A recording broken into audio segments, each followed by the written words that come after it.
Hey guys, today I'll show you how to see any Wi-Fi password on your mobile phone. Kindly go to your phone settings and follow the steps carefully.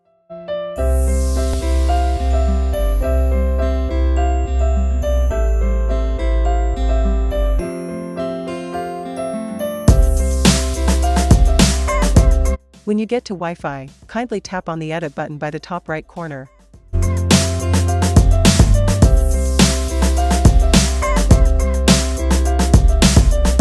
As you can see, we have so many locked Wi-Fi in our list. To view any of their password, kindly tap on them.